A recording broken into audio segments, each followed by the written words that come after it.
Sleeping in the dorms is a whole experience on its own. You will get to learn how to survive in a lot of instances. However, if you are unlucky, you will also get to learn how to survive a paranormal encounter. Today we will look at some of the chilling dorm true horror stories. Beware, this could happen in your dorm as well. Extra uniform. I remember waking up at around 5 a.m. and finding my roommate preparing for school. She was already in her uniform. I sat up and asked her if she had a spare uniform that I could borrow. All she did was nod and open her closet to show me. I then thanked her. She smiled, waved, and turned to go. And just like that, I knew my roommate was off to school. I remember spending the next 30 minutes in bed with my phone. And when I got down from the top bunk to start preparing for my day, there was my roommate sleeping very soundly in her bunk.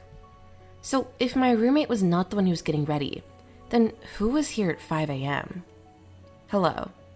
My roommate once sat up in her bed one night and she looked toward the corner of her room. She kept saying hello, as though she was greeting someone there. She continued like this for about 3 minutes, and after saying hello several times, she slowly turned her head as if she were watching someone walk. She then looked under the bed, and shortly after her head shot up so quickly that she looked at me. I have never seen someone look that terrified in my life. After all that, she just fell back onto the bed and went to sleep. I don't think I have ever run out of a room that fast. RM50 per month. Malaysia is one of the places where there are a lot of spine-tingling ghost stories. Most of these stories involve haunted houses. One particular story that gained national attention was the RM50 a month bungalow. It got so much attention that it was even made into a movie. A group of 8 university-going friends moved into a bungalow in the city of Shah Alam, and they were only asked to pay $50 ringgit as a deposit up front. They even had the opportunity to live there rent-free in their first month and start paying rent in their second month of occupancy. However, on the second day, weird things started happening here. According to the tale, one of the boys, Azmi, really needed to go to the bathroom one morning. However, he found that the door was locked. He thought that one of his housemates had occupied the bathroom, and so he waited outside. However, his patience ran thin after a while, and Azmi began yelling at the person inside. He supposedly yelled so loud that he woke his other housemates up. They all came down to see what all the commotion was about, but they were all surprised when all 8 of them were outside the bathroom. This left them asking each other, who is using the bathroom? This bungalow was pretty haunted, and there were other spooky encounters that happened here. Once, 2 of the housemates saw a girl with no legs waving at them. In addition, another housemate was pulled out of the twin bed from under his feet. Another one was so scared when he saw a ghost both outside and inside the house. This spooked him so much that he jumped out of his window. Hallway nun. One time, my mom went to a camp at a college, and all the seniors told her to be careful in the residence hall near the park. She was warned that if anyone knocked on the door any time past midnight calling her name, she was not supposed to open it. She was told that it would be the ghost of a nun. So, at midnight of the first night, my mom heard someone knock on her door calling her by her name. She ignored all the warnings and opened the door. But upon opening, she saw a shadowy figure move swiftly past her door toward the direction of the cemetery across the park. Ghostly visits. I once lived in an on-campus sorority house. There is a legend of Jenny, a child who was said to have died in the house long before it even belonged to the college.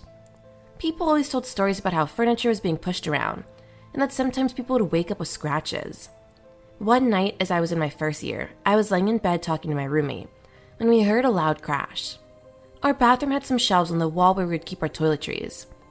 When we went to investigate, the toiletries had been thrown across the bathroom floor, but the shelves were intact. The spookiest thing about this was that no one else who shared the bathroom was in there. Just stay. I once heard rumors that my dorm was haunted when I was a freshman. However, I dismissed the stories. One morning, I was just sitting alone in my room, and I had no desire to go to class that day. Trying to motivate myself, I said to myself out loud, I think I deserve to stay in bed today. And clear as day, as if someone were sitting right next to me on my bed, I heard a male voice saying, just stay. This creeped me out, and I jumped up to check the hallway of my all-girls floor, and then out the window into the roof next door. But the thing is, there was not a single person in sight. I didn't stay in that room that day. Come with me. During my freshman year, I lived in the oldest residence hall on campus. It was once a hospital for people during an influenza outbreak years ago, and quite a lot of people died here. There was even a room in the basement that served as the morgue. I was in my room one night just trying to get some sleep when I heard my door open then shut all by itself. However, I lived alone at the time, and so I tried to ignore it and tell myself that I was imagining things. Seconds later, I felt something grab my leg. When I looked, I saw this dark thing floating by my feet. It seemed to be the top half of a body. When I looked away to turn the lamp on, it was gone. Can I have your attention? I was once in a dorm that was right next to the tiny campus theater. There were rumors that a guy once hung himself in there about 20 years ago. From time to time, we would hear the doors and windows locking and closing on their own. One of my neighbors was sitting at home one night when she heard the lid of a trash can hitting the wall repeatedly. She looked at the people in the living room to find out who was doing it, but there was no one there. But every time she checked, the sound would stop. And when she sat back down at her desk, the sound would continue again. This happened about 4 times, and she was seriously panicking.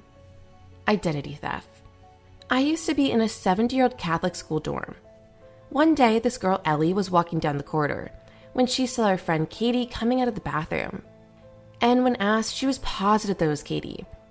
Ellie did not think much about it, but all this changed when she was told that Katie had been away at her parents' house that week.